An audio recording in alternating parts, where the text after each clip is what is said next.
Minsan ba, pagising mo sa umaga, ang una mong nararamdaman ay bigat. Parang may nakadagan sa dibdib mo o kaya naman, sumasabay sa pagmulat ng mata mo ang sari-saring alalahanin mula sa maliliit na kirot sa katawan hanggang sa malalaking tanong tungkol sa kinabukasan. Hindi ka nag-iisa sa ganyang pakiramdam, lalo na kapag umabot na tayo sa edad na 70 pataas. Madalas, ang bukang liwayway na sana ay puno ng pag-asa ay nagiging sandali ng pagod at kawalan ng gana. Para bang, sa bawat paglipas ng taon, mas humihirap ang magsimula ng araw ng may gaan at kalinawan. Ngunit may isang lihim na hindi gaanong napag-uusapan, isang simpleng paraan na hindi nangangailangan ng malaking pagbabago pero may kakayahang baguhin ang buong daloy ng iyong araw at maging ng iyong buhay. Ito ay nasa mga maliliit na gawi na ating ginagawa o hindi ginagawa sa mga unang sandali paggising natin. Ang mga gawing ito ang susi para makamit natin ang kapayapaan sa isip, kalinawan sa bawat desisyon at lakas na pisikal at emosyonal. Sa video na ito, tatalakayin natin ang 6 na simpleng gawi sa umaga na makakatulong sa ating mga nakatatanda na maranasan ang mga biyaya ng isang magaan, malinaw at malakas na araw. Mga ritual na hindi mahirap sundin pero may malaking epekto sa ating kalusugan at kagalingan. Manatili hanggang sa huli dahil may ibabahagi akong isang bagay na sigurado akong magpapangiti at magbibigay ng bagong pananaw sa iyo. Simulan natin sa unang gawi na marahil ay napakadali lang gawin pero madalas natin nalilimutan ang kapangyarihan nito, ang malalim na paghinga at pagpapasalamat. Pagkatapos ng mahabang tulog o kung minsan ay puyat pa nga, ang ating katawan at isip ay parang galing sa isang gulo. Ang unang bagay na maaari mong gawin pagmulat ng iyong mga mata kahit nakahiga ka pa ay ang kumuha ng ilang sandali para huminga ng malalim. Hindi ito basta-bastang paghinga, kundi paghinga na umaabot sa iyong tiyan. Isipin mo na parang may lobo sa loob ng iyong tiyan na lumalaki habang ikaw ay humihinga at lumiliit habang ikaw ay naglalabas ng hangin. Huminga ng dahan-dahan sa ilong, bilang ng 4 habang pumapasok ang hangin. Hawakan sa bilang ng 7 at ilabas ng dahan-dahan sa bibig sa bilang ng 8. Gawin ito ng 3 hanggang 5 beses. Sa bawat paglanghap mo, isipin mo na sumisinghot ka ng kapayapaan, kalinawan, at lakas. Sa bawat pagbuga mo, ilabas ang anumang pagod, pangamba o bigat na nararamdaman mo. Ang simpleng gawing ito ay hindi lamang nagpapasigla ng sirkulasyon ng dugo at nadadala ng mas maraming oxygen sa iyong utak at mga kalamnan, kundi nagpapakalma rin ito sa iyong sistema ng nerbiyos na parang isang yakap sa iyong pagising. Mapapansin mo agad ang paggaan ng iyong pakiramdam. Pero hindi lang ito tungkol sa paghinga, kasabay nito ang pagpapasalamat. Habang humihinga ka ng malalim, maghanap ng 3 bagay na ipinagpapasalamat mo sa sandaling iyon. Maaring ito ay ang init ng iyong kumot, ang tunog ng ibon sa labas ng bintana, ang amoy ng kape na inihahanda, o ang katotohanang nagising ka at binigyan pa ng panibagong araw. Ang pagpapasalamat ay isang makapangyarihang puwersa na nagpapalit ng iyong pananaw mula sa kakulangan patungo sa kasaganaan. Ito ay nagpapalabas ng mga chemical sa utak na nagpapabuti sa ating kalooban, nagpapagaan ng stress at nagpapalakas ng ating immune system. Isipin mo, ilang ulit na ba natin narinig ang matatanda na nagsasabi, ang pasasalamat ay nagdadala ng mas maraming pasasalamat. Totoo ito. Ang pagpapasalamat ay parang magnet na umaakit ng mas maraming dahilan para magpasalamat. Sa paglipas ng panahon, mas madali mo makikita ang mga positibong bagay sa iyong paligid kahit sa gitna ng mga pagsubok. Bukod pa rito, ang paghinga at pagpapasalamat ay naglalagay ng pundasyon para sa isang araw na puno ng pagiging mapagmatyag o mindfulness sa Ingles. Hindi ka basta-bastang didiretso sa pagmamadali ng araw, Sa halip sinisimulan mo ito ng may layunin at kapayapaan. Ito ay tulad ng pagkuha ng isang malalim na hinga bago ka magsimula ng isang mahabang paglalakbay.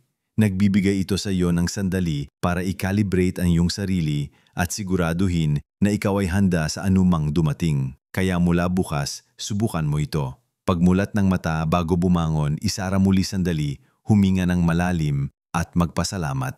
Makikita mo ang malaking pagbabago sa iyong buong araw. Noyon na napag-usapan na natin ang paghinga at pagpapasalamat, dumako naman tayo sa ikalawang gawi na kasing simple pero kasing epektibo rin. Ngayon naman, pag-usapan natin ang ikalawang gawi na madalas nating pinababayaan, lalo na sa ating edad. Ang pag-inom ng maligamgam na tubig na may lemon. Marami sa atin ang sanay na diretsong uminom ng kape paggising. Hindi naman masama ang kape, pero isipin mo ito. Pagkatapos ng 8 oras na pagtulog, ang ating katawan ay dehydrated o kulang sa tubig.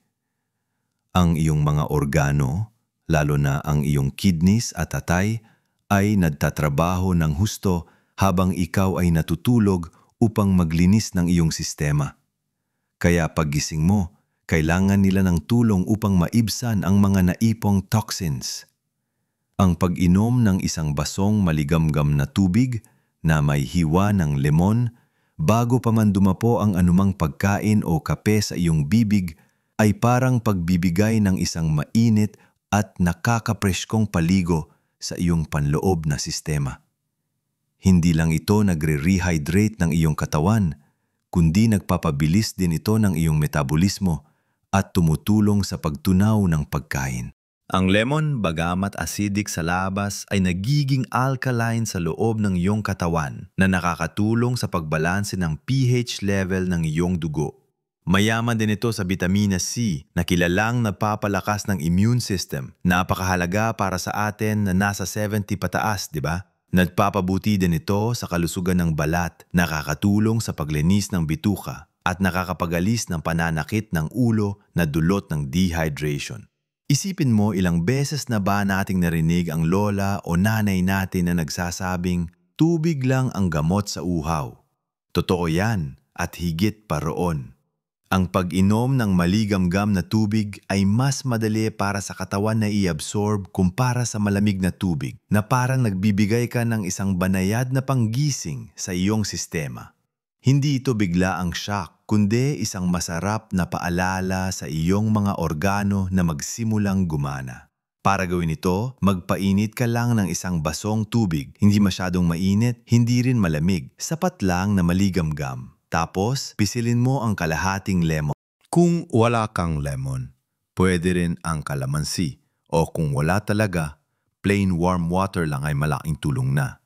Subukan mong gawin ito araw-araw sa loob ng 1 linggo at makikita mo ang pagbabago sa iyong digestive system at sa iyong energy level. Mas magiging regular ang iyong pagdumi at mas magaan ang iyong pakiramdam sa umaga. Bukod pa sa pisikal na benepisyo, ang paggawa ng simpleng ritual na ito ay nagbibigay din ng pakiramdam ng pag-aalaga sa sarili na siyang pundasyon ng kapayapaan sa isip. Parang sinasabi mo sa iyong sarili, mahalaga ka at bibigyan kita ng magandang panimula sa araw na ito.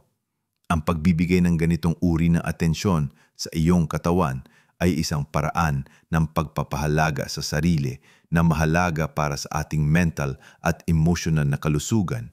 Marahil ay naiisip mo na ito ay maliit na bagay, ngunit ang pagliha ng mga maliliit na ritual na nagpaparamdam sa iyo na mahalaga ka ay nagpapalakas ng iyong kumpiyansa at nagbibigay ng layunin sa iyong araw. Isang payo lang din kung may iniinom kang gamot, lalo na sa tiyan, kumonsulta muna sa doktor mo bago gawin ito. Ngayon na napag-usapan na natin ang paghinga, pagpapasalamat at pag-inom ng maligamgam na tubig na may lemon, dumako naman tayo sa susunod na gawi na nagbibigay ng pisikal na lakas at gaan sa iyong katawan. Dumako naman tayo sa ikatlong gawi na hindi kailangan ng malaking espasyo o mamahaling kagamitan, ngunit napakalaki ng pakinabang. Ang banayad na paggalaw o gentle stretching. Alam kong marami sa atin ang nakakaranas ng paninigas ng katawan paggising. Parang matapos kang matulog ng matagal, imbes na maging relax ang iyong mga buto at kalamnan, ay mas lalo pa silang nanigas. Normal iyan, lalo na sa ating edad, dahil bumababa ang elasticity ng ating mga muscle at joints. Pero hindi ibig sabihin na wala na tayong magagawa.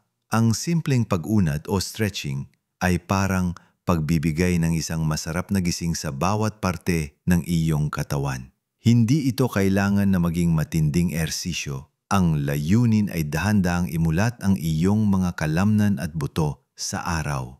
Simulan mo ito habang nakahiga ka pa. Maaari kang mag-unat ng mga braso mo sa itaas ng ulo, parang humihikab ka. Tapos, i-stretch mo ang mga daliri mo sa paa. Pagkatapos, dahan-dahang i-bend ang iyong mga tuhod at ilapit sa iyong dibdib. At marahang iugoy-ugoy ang iyong baywang mula kaliwa pa kanan, parang ginagawa mo ang isang cat-cow stretch pero nakahiga. Kung kaya mo nang umupo, pwede kang mag-stretch ng iyong leeg. Iikot-ikot lang ng dahan-dahan. O kaya naman iangat ang mga balikat mo patungo sa tenga at dahan-dahang ibaba. Parang tinatanggal mo ang bigat na dala mo. Hindi lang ito nagpapaluwag ng mga paninigas sa katawan, kundi nagpapabuti rin ito ng sirkulasyon ng dugo na mahalaga para sa pagdadala ng oxygen at nutrients sa bawat cell ng iyong katawan. Kapag mas mahusay ang sirkulasyon, mas magiging energized ka at mas mababawasan ang mga kirot sa katawan. Bukod pa rito, ang banayad na paggalaw ay nagpapalabas ng endorphins, ang feel-good hormones na natural na nagpapabuti sa ating kalooban at nakakatulong laban sa depresyon. Isipin mo na lang, ilang beses na ba natin narinig ang kasabihang, ang hindi ginagalaw, kinakalawang? Ganon din ang ating katawan. Kailangan ng banayad na paggalaw para manatili tayong maliksi at hindi numinigas. Pero tandaan, huwag pilitin ang sarili. Makinig sa iyong katawan. Kung may masakit, huwag ituloy. Ang importante ay ang pagiging consistent at ang paggawa ng mga galo na nararamdaman mo na makabubuti sa iyo. Kung kaya mong tumayo, kahit simpleng paglakad-lakad lang sa loob ng bahay o sa bakuran, o kaya naman ay pagangat ng mga braso na parang sumasayaw, malaking tulong na yon. Ang bawat paggalaw ay isang paalala ang iyong katawan ay buhay at may kakayahang gumalaw. Ang paggawa ng mga banayad na paggalaw sa umaga ay nagtatakda ng tono para sa isang aktibong araw. Hindi ito kailangan maging oras-oras na ersisyo. Kahit 5 hanggang 10 minuto lang ng dahan-dahang paggunat o paglalakad ay sapat na. Mas magaan ang iyong pakiramdam, mas handa ka para sa iyong mga gawain, at mas mababawasan ang panganib ng pananakit sa bandang hapon. Ngayon na naiintindihan na natin ang kalagahan ng paggalaw, dumako naman tayo sa ika-4 na gawe na kasing halaga sa pagpapanatili ng kalinawan ng isip. Ang paglalaan ng sandali para sa katahimikan at pagninilay-nilay. Ang ika-4 na gawi ang pagdalaan ng sandali para sa katahimikan at pagninilay-nilay o sa Ingles ay quiet reflection. Sa mundo natin ngayon na punong-puno ng ingay, mula sa telebisyon, radyo o kahit sa ingay ng trapiko at mga nagtitinda sa labas, madalas nating nakakalimutan ng kapangyarihan ng katahimikan. Ang pagdalaan ng ilang minuto sa umaga para tahimik na umupo o kahit nakahiga pa rin at makinig lamang sa iyong paghinga o sa mga tunog ng kalikasan ay isang napakalaking tulong para sa kapayapaan ng iyong isip. Hindi ito kailangan maging formal na pagbubulay-bulay o meditation na gaya ng sa mga libro. Ang ibig sabihin lang nito ay ang pagbibigay ng espasyo sa iyong sarili na walang ginagawa, walang pinapanood at walang pinakikinggan liban sa iyong sarili. Marahil ay maiisip mo, paano ako makakapag-isip ng malinaw kung tahimik lang ako? Pero ang totoo, sa katahimikan natin, mas naririnig ang ating sarili. Ito ang oras kung saan pwedeng maging malinaw ang mga iniisip mo, kung saan pwedeng lumitaw ang mga solusyon sa mga problemang bumabagabag sa iyo. Ito ay pagkakataon upang makinig sa bulong ng iyong kalooban, sa iyong intuisyon. Sa ganitong sandali, maaari mong balikan ang mga nangyari kahapon nang walang paghuhusga o kaya naman ay planuhin ang iyong araw ng walang pagmamadali. Ang gawaing ito ay nakakatulong sa pagpapababa ng stress hormones, pagpapabuti ng konsentrasyon at pagpapalakas ng iyong kakayahang humarap sa mga pagsubok ng araw ng mas kalmado. Parang binibigyan mo ang iyong utak ng pagkakataon na mag-reboot.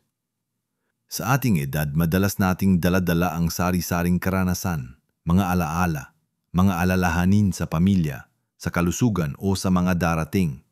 Kapag binibigyan natin ang ating sarili ng sandali ng katahimikan para itong pag-aayos ng mga nakakalat na gamit sa loob ng ating isip, nalilinawan ang mga priorities at mas nagiging malinaw ang direksyon. Kung gusto mong masubukan ito, pwede kang umupo sa isang lugar na komportable at tahimik. Isarang iyong mga mata at pagtuunan lang ang iyong paghinga. Huwag kang mag-alala kung may mga iniisip na biglang lumitaw. Normal lang yon. Tanggapin mo lang sila at dahan-dahang ibalik ang iyong atensyon sa iyong paghinga. Kung may mga tunog sa paligid, hayaan mo lang silang dumating at umalis. Huwag mong masyadong pagtuunan ng pansin. Kahit 5 hanggang 10 minuto lang nito sa umaga ay sapat na para maramdaman mo ang pagbabago sa iyong pagiging kalmado at sa iyong kakayahang mag-isip ng malinaw sa buong araw. Ito ay hindi lamang isang gawe, kundi isang regalo sa iyong sarili. Isang sandali ng kapayapaan sa gitna ng anumang kaguluhan. Isipin mo ang mga matatanda na kilala mo na laging kalmado at puno ng karunungan. Marahil, unknowingly ay naglalaan sila ng ganitong uri ng katahimikan sa kanilang buhay. Ngayon na nabigyan natin ng pansin ang ating kalooban, dumako naman tayo sa ikalimang gawi na nagbibigay ng sustansya at lakas sa ating katawan. Ang maghanda at kumain ng simpleng almusal na puno ng nutrisyon. Ngayon, ang ikalimang gawi na ating tatalakayin ay ang paghahanda at pagkain ng simpleng almusal na puno ng nutrisyon. Matapos ang mahabang gabi, ang ating katawan ay nangangailangan ng gasolina para simulan ang araw. Hindi sapat ang kape o tinapay lang. Mahalagang bigyan natin ang ating sarili ng pagkain na magbibigay ng sapat na enerhiya, makakatulong sa ating panunaw, at magpapanatili sa ating pakiramdam na busog at malakas hanggang sa susunod na kainan. Isipin mo ang almusal bilang pundasyon ng iyong bahay para sa buong araw. Kung mahina ang pundasyon, magiging mahina rin ang bahay. Para sa atin na nasa edad 70 pataas, kailangan natin ang pagkain na madaling tunawin, hindi masyadong matamis o maalat, at puno ng sustansya. Hindi ito kailangan maging magarbo o mahirap ihanda.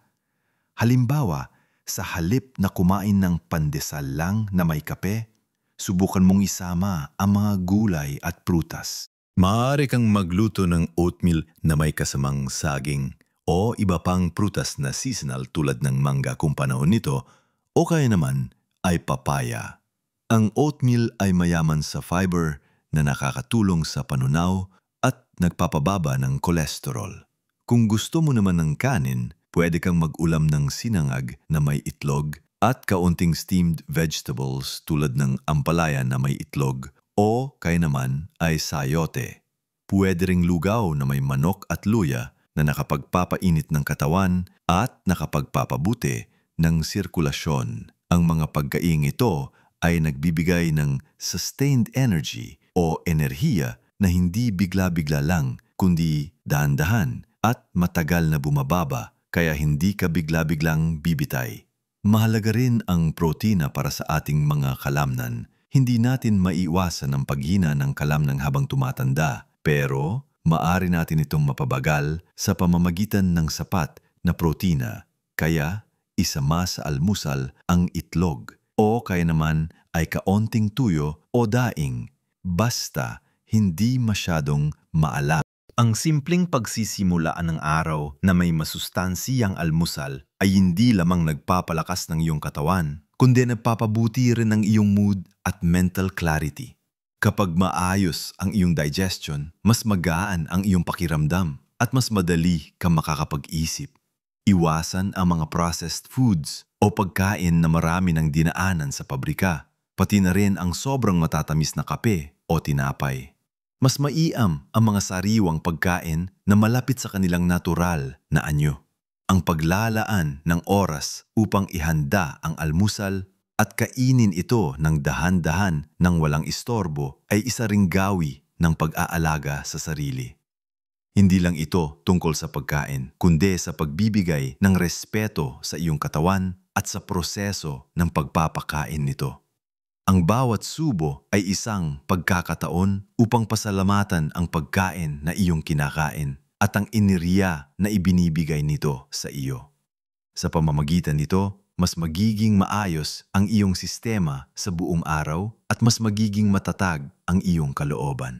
Ngayon na nasusustansyahan na natin ang ating katawan, dumako naman tayo sa huling gawi na napakahalaga para sa pagtatakda ng isang positibong direksyon para sa iyong araw. At ngayon dumating na tayo sa ika-6 at huling gawi na napakahalaga para sa isang araw na puno ng layunin at kapayapaan, ang pagtatakda ng simpleng intensyon o layunin para sa araw. Matapos nating magbigay ng pahinga sa isip, sustansya sa katawan at simulan ng araw ng may kapayapaan, mahalaga na magkaroon tayo ng direksyon. Hindi ito kailangan na isang malaking listahan ng mga gawain, kundi isang simpleng layunin o intensyon na gagabay sa iyo sa buong araw. Halimbawa, ang iyong intensyon ay maaring maging, "Nayon, magiging mapaya pa ako sa aking mga desisyon." O, "Nayon, magiging masigasig ako sa aking mga gawain." O, "Nayon, magiging masaya ako sa bawat sandali." Maaari mo nang itakda ang layunin na, "Nayon, tatawagan ko ang isang kaibigan na matagal ko nang hindi nakakausap." O, "Nayon, magbabasa ako ng isang kabanata ng aking paboritong libro." Ang layunin ay hindi tungkol sa dami ng iyong gagawin, kundi sa kalidad ng iyong magiging pakiramdam o sa kung paano mo gustong harapin ang mga bagay. Ang simpleng gawing ito ay nagbibigay ng focus sa iyong araw. Sa halip na hayaan mong ikaw ay dalhin ng daloy ng mga pangyayari, ikaw ang nagtatakda ng iyong sariling direksyon. Ito ay nagpapalakas ng iyong pakiramdam ng kontrol at nagpapabawas ng pagkabahala dahil alam mo kung ano ang iyong gustong tutukukan. Kapag meron kang malinaw na intensyon, mas madali mong maiiwasan ang pagiging distracted o ang pagkadapa sa mga maliliit na problema. Para gawin ito, matapos mong magkaroon ng sandalin ng katahimikan, maglaan ka ng 1 o 2 minuto para isipin, ano ang pinakamahalagang damdamin na gusto kong maranasan ngayon? O kaya naman, ano ang isang bagay na gusto kong makamit, kahit gaano pa kasimple, na magpaparamdam sa akin na may sesay ang aking araw? Isulat mo ito sa isang maliit na papel o ulitin lang sa iyong isip ng 3 beses. Ang pagtatakda ng intensyon ay parang pagpipinta ng isang larawan ng iyong perpektong araw. Kahit hindi perpekto ang araw, mayroong kang isang gabay, isang ilaw na sinusundan. Ito ay nagpapalakas ng iyong mental na pagiging maliksi at ng iyong kakayahang mag-adapt. Isipin mo, ilan sa atin ang bumabangon sa umaga nang walang anumang direksyon at pagdating ng gabi, pakiramdam natin ay nagpalipas lang tayo ng oras ng walang kabuluhan. Sa pamamagitan ng pagtatakda ng intensyon, ang bawat araw ay nagiging may layunin, may sesay at nagiging mas may kapayapaan. Mahalaga ito, lalo na sa ating edad, kung saan ang bawat araw ay isang biyaya at ang bawat sandali ay dapat pahalagahan. Hindi natin kailangan ng isang mahabang listahan ng mga dapat gawin para maging produktibo. Kung minsan, ang pagiging produktibo ay nangangahulugan lamang ng pagiging payapa sa sarili at pagkakaroon ng kalinawan sa atin mga iniisip. Ang gawin na ito ay nagbibigay ng kapangyarihan sa iyo na maging aktibong tagalika ng iyong araw sa halip na maging pasibo lamang na tagamasid. Ang pagtatakda ng intensyon ay nagpapalabas din ng mga positibong enerhiya na nakakatulton sa iyo na harapin ang mga pagsubok ng may optimismo. Ito ay nagbibigay sa iyo ng isang positibong mindset bago ka pa man lumabas ng bahay o harapin ang anumang gawain. Kaya't ngayon, Nakita na natin ang alamin na simpleng gawi sa umaga na may malaking epekto sa ating kapayapaan, kalinawan at lakas. Nagsimula tayo sa kahalagahan ng malalim na paghinga at pagpapasalamat na nagpapagaan ng ating isip at nagdadala ng positibong enerhiya. Simundan natin ito ng pag-inom ng maligamgam na tubig na may lemon na naglilinis at nagpapabuhay sa ating katawan mula sa loob. Pagkatapos, pinag-usapan natin ang banayad na paggalaw o stretching na nagpapaluwag sa ating mga kalamnan at nagpapalakas sa ating katawan ng hindi pinipilit. Naglaan din tayo ng panahon para sa katahimikan at pagninilay-nilay na nagpapalinaw ng ating isip at nagbibigay ng panloob na kapayapaan. Pagkatapos, pinagtuon natin ng pansin ng paghahanda at pagkain ng simpleng almusal na puno ng nutrisyon na nagbibigay ng enerhiya at sustansya na kailangan natin sa maghapon. At sa huli, tinalakay natin ang pagtatakda ng simpleng intensyon o layunin na nagbibigay direksyon at saysay sa bawat araw. Tandaan, ang maliliit na pagbabago ay maaaring magdulot ng malaking pagkakaiba sa iyong kalusugan at kaligayahan. Hindi mo kailangan gawin ang lahat ng ito ng sabay-sabay. Piliin mo ang isa o dalawa na tingin mo ay madaling simulan at gawin mo ito ng tuloy-tuloy. Pagkatapos, dahan-dahan kang magdagdag ng iba pa. Ang pinakamahalaga ay ang pagiging consistent at ang paggawa nito ng may pagmamahal sa iyong sarili. Ang pagtanda ay hindi na nga ang gahulugang paghina o kawalan ng kakayahan. Sa katunayan, ito ay isang bagong yugto ng buhay na puno ng karunungan, kapayapaan at lakas na maaari nating ipagmalaki. Ang bawat umaga ay isang bagong simula, isang bagong pagkakataon upang mamuhay ng buo, ng may kagalakan at ng may layunin. Huwag mong isipin na huli na para magbago. Ang bawat araw na ginising ka ay isang regalo at nararapat lamang na pahalagahan mo ito sa pamamagitan ng pag-aalaga sa iyong sarili. Nais kong marinig ang inyong mga iniisip. Mayroon ba kayong sariling mga gawi sa umaga na nakakatulong sa inyo? Anong isa sa mga gawi na tinalakay natin ang pinaka-interesado kayong subukan? Ibahagi ninyo ang inyong mga karanasan at kaisipan sa comments section sa ibaba. Ang inyong mga kwento ay maaring magbigay inspirasyon sa iba. Kung nagustuhan nyo ang video na ito at nakita ninyo itong kapaki-pakinabang, paki-like naman po at paki-subscribe sa aming channel para sa mas marami pang kapaki-pakinabang na impormasyon at gabay para sa ating mga nakatatanda.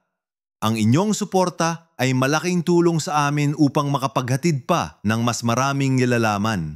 Huwag nating kalimutan na ang bawat umaga ay isang biyaya at tayo ay may kakayahang hubugin ang ating araw na puno ng kapayapaan, kalinawan at lakas. Ang buhay ay patuloy na nagbibigay ng mga aral at pagkakataon at tayo sa ating edad ay may sapat na karanasan upang pahalagahan ang bawat isa. Laging tandaan, mabuhay ng lubusan sa bawat edad.